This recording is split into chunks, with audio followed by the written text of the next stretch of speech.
Hi, my name is Jo, and welcome to my YouTube channel and my blog about how to get started reading cards. And today's video is going to be about how to set up your Oracle and Tarot cards for a reading for beginners.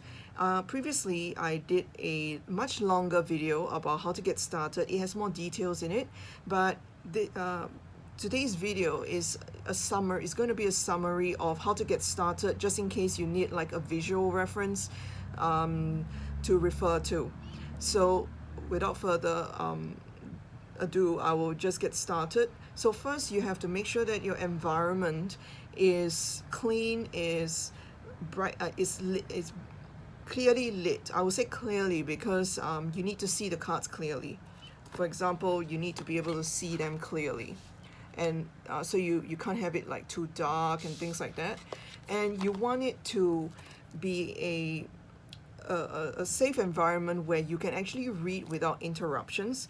So for example, if you for today I'm actually reading on like using a table, but if you were to choose to go to a park, for example, or even go to the beach, just make sure that the wind doesn't get your cards. So sometimes reading in those environments is really it's really a great experience because you get to tune into the elements like nature and so on. I have actually, like, for example, done readings even in a bird park. I actually brought my bird cards with me and actually tune in to the energy and together with nature as well. It was a beautiful place to read. So you just need to make sure that you have a clean surface to place your cards, and also an environment that doesn't have too much wind to blow away your cards and such. So what you can do is that once you have found a quiet spot, just make sure that you are not interrupted during that period of time. So even if it's 30 minutes, 15 minutes, or 45 minutes, for example, it's good to start off in without any interruption, like to distract you, so that you can just relax and look at the cards and focus on what messages you can receive from the cards.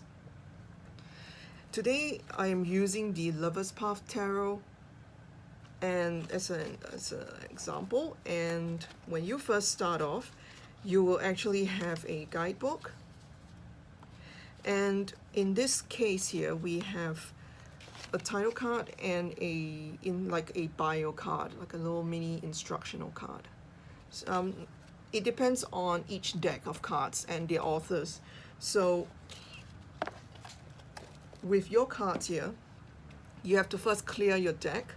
The thing is that when your cards are being printed and packaged and everything, there are many people who handle your cards. So for that reason, it is good to clear any energy that may be in these cards, so that you can actually ask for guidance and blessings from the divine, depending on who you believe in, really. Like you could just work, for example, just with God or the angels, or even any ascended masters or deities, or anyone you may believe in, and you can just call on them when you cleanse the cards. So this is for when you just open a brand new deck of cards. Okay, this clearing method can also be used every time you get started doing a reading. So first, for this technique, it is a technique I use often, but later on I will actually share other ways of clearing your card decks. So what you can do is that hold your card deck in your hands, spread them out towards you, hold them to your chest, and basically call on your angels and angels. And in my case, you can see the affirmation I use on my blog article, or you can actually just change it to whichever way suits your needs and your purpose. So I'll get started. Dear God, our angels, guides, Please help to clear all negative energies, entities, attachments, cards, objects from these beautiful cards. Fill it with divine white light and love, and assist me in receiving clear divine guidance for the highest good of everyone involved. So this is to call on your guides to clear the energy from your cards. So you can imagine white light entering these cards and clearing out all negativity, and visualize all negative energies flowing into the ground, out of your cards and into the ground. Another way is also to hold your deck of cards and knock it. Some knock it once, some knock it in threes. So in this case, usually I knock it 3 times when I get started. If, for example, I'm shuffling and the cards are very sticky, like really chunky, for example, if it's hard to have cards come out for your reading, for example, depending on the way you're shuffling, you can actually just knock on it again, clear the energy out, go through the affirmation again, and usually you will be able to have the cards appear for you when you're choosing them much easier. Another way for clearing your cards is using the sun or moonlight. So in this case here, I'm filming in the day, so you can see that there's like light coming in.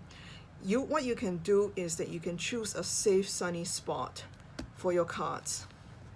The thing is that your card deck has many cards, and it can actually be blown away if you left it out in the garden, for example, or in the balcony, for example.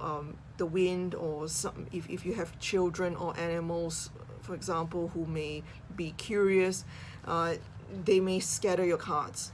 So what I would suggest is maybe, for example, putting it in a container, or even just you can actually just put it in the card box, in the box. And what you can do is that you can place them in a corner which won't be disturbed, where there's sunlight coming in. Even if you don't have direct sunlight, you can do the same as well, but this may require you to leave it out for quite some time for it to absorb the energies. You can do so for moonlight as well, when there's a full moon, for example, or even like the new moon. Even though there's no moonlight coming in, the energies are really strong during the new moon period, and you can actually just put your cards out and let them absorb the energies overnight if you like as well. Another way is to use the flame. So what you can do is you can actually have a candle, or whichever you have available. This is if you wish to use it as a form of clearing. Now you just need to choose one way, or if you prefer, you can use a combination, like clearing just now with the affirmation, for example, together with a flame, or with a singing bowl, or even with incense. So if you use the flame, you can just visualize the flame clearing out all negativity. There are many ways to do it, so just see what makes you feel most comfortable. This is also tuning into your intuition to see which you feel most comfortable with.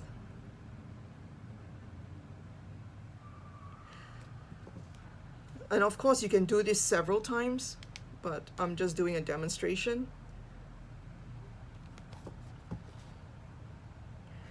And if you actually wish to use the incense method or the sage method, you can actually just light your incense, any one that you have. The thing is, when you get started, it's always good to just use whatever you have. And if you have just incense, you don't have candles, that's fine as well. If you don't have a singing bowl, you only have incense, that's fine as well. The main thing is always your intention. So with this, you do the same as well. Basically, you just want to smoke it. You just want to make sure that it clears out. And you can hold the cards whichever way you want. You can actually shuffle them and smoke them again. Just do what feels most comfortable to you. Okay, this video is just to help you get started, and you can get creative as well. You know, if you wish to use crystals even to clear the cards. So if you have sage, that's great as well. If you don't have sage, you can just use ordinary incense like I did, for example. Now, another way is using crystals to clear your cards. Now, if you are new to card reading, this is the first time you are doing this, and you happen to have any crystal you have in your house, and you wish to use crystals to clear the energy from your cards, you can do so. If you feel you prefer to use crystals to clear your cards, then do so as well. But I would, from my experience, I would advise you to leave the crystal on your cards, or for example, if your cards are in the box, to leave this like that for several hours to let the energies work, and set the intention. Now, crystals can be programmed. It doesn't matter what crystal you're referring to, like you have, you can program a crystal, because crystals can store messages which include intentions. That's how they work with us. So what you can do is that, for example, with this crystal, you can say, dear crystal, like you can do this mentally. You don't have to say this out loud. If you like to speak aloud to crystals, that's fine as well. You can say, dear crystal, please help to clear out all negative energies from these cards and fill it with divine white light and love for everybody's highest good. And just leave it. And again, leave it in a safe place where it won't be disturbed or touched by others. Yeah, because when you get started using these cards, you want it to carry your energies.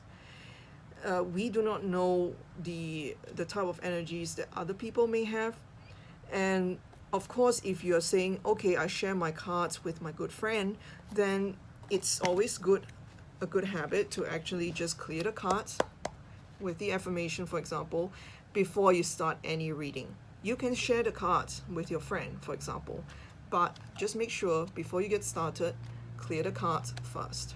Okay, so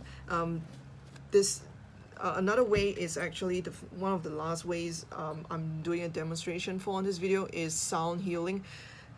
So this sound can actually clear the energies from these cards as well, and you need to set the intention again. Like, dear, you can call in your guides, like for example, dear God, dear archangels, Archangel Michael, Archangel Raphael, please help to clear out all negativity from these cards and fill them with divine white light. And I'm going to use this bowl to clear out the energy from these cards. All right.